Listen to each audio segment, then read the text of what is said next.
reasons for his revoking of security clearance this week. There's no silence. If anything, I'm giving him a bigger voice. Many people don't even know who he is, and now he has a bigger voice, and that's okay with me because I like taking on voices like that. I've never respected him. I've never had a lot of respect. And Senator Burr said it best. If you knew anything, why didn't you report it when you were before all of these committees, including their committee? So he had a chance to report. He never did. This was just came up lately, and it's a disgusting thing, frankly. Karl Rove, former White House Deputy Chief of Staff to President George W. Bush. How you doing, Karl? Nice to see you live there in Austin, Texas. It's cooking down there this time of year. Sir. I know you love that Yes, too, sir. right? In that Texas heat. Yes, now, sir. do you have a problem with what he did with Brennan this week? You had a security clearance when you worked in the West Wing. Tell us. Yeah. Well, look, I think it might have been the right action for the wrong reason. He did it because he disliked Brennan's political comments, and they have been over the top. I mean, this was the guy who said that the meeting with Vladimir Putin in Helsinki was treasonous, which is just way over the top. I thought Chris Wallace in the last hour made a very interesting observation, which was that Trump likes to create his adversaries, and he is very willing to have John Brennan be seen as, you know, his counterpoint. Because he thinks he looks good by comparison. He has clearly made him, as the president said in his comments to the press there upon his departure, he's clearly made him into a bigger public figure as a result of doing this. I wish the president had not made a big deal of it. I wish they'd simply let the security clearance come to its natural end. We're 82 days before an election, and I think this is a sideshow in advancing the president's cause. Did you read Eli Lake and Bloomberg, essentially making Brennan the foil?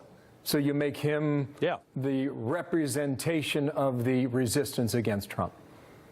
Sure. And look, from a political perspective, if that was going to be determinative of much of anything, it'd probably be a smart move. But again, I don't think the president's going to rise or fall, the success of his administration rise or fall on who wins the battle of Donald Trump versus John Brennan.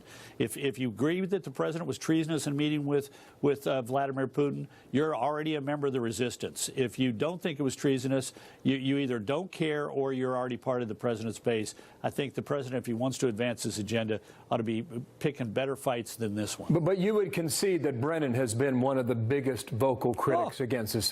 Well, and look, and irresponsible. Here's a guy who, as Senator Burr said, if you now allege there was collusion, why didn't you bring us evidence of that when we called you to testify? Or better yet, why didn't you do something about it when you were in a position of authority? So, and look, the idea that it was treasonous for President Trump to meet with Vladimir Putin is so over the top. It is ridiculous. I mean, think about it. Was President Obama treasonous when he says to Medvedev, tell Vlad I'll have more flexibility after the election? Is any president guilty when they meet one-on-one with an adversary or a rival of the United States? No, plenty of presidents have done that. So, yeah, I get it. Brennan is over the top. He's turned into a sort of a member of the resistance, and the president likes having that kind of a foil. I just am not confident at all that advances the president's cause. I think over on the inside, the people who really study this issue, they think Brennan is the nexus for all of this.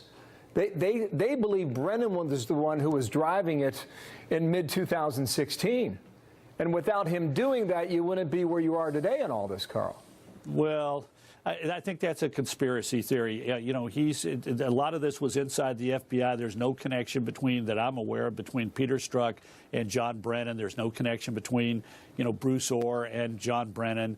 If Brennan is to be faulted for anything, I don't think it's engendering a conspiracy against Trump. It is failing as a major intelligence official of the United States to advocate a tough and firm and active policy against Soviet measures, Russian measures to interfere and meddle in our elections. The Obama administration, depended upon stern words from President Obama to Vladimir Putin at an international meeting to keep this from happening, and it didn't work. And Brennan is part of the leadership that should have been saying, Mr. President, we need to take active measures. We need to highlight this. We need to talk about it. And we need to make the Russians pay a price for this now and not later. I'll just make one more point. Rand Paul insists that if you're running the CIA and you're John Brennan, you don't know who paid for the dossier. What's the answer? Are you lying? Or why would you not have that answer if that's a critical part of this investigation at the outset? Yeah, well, it's at minimum, it's sloppy work, and I suspect that's where it is. He gets the dossier fed to him by the FBI. You know, he doesn't ask, how did you get this? Who paid for this? How did this come about? At minimum, it's sloppy. Again, I'm not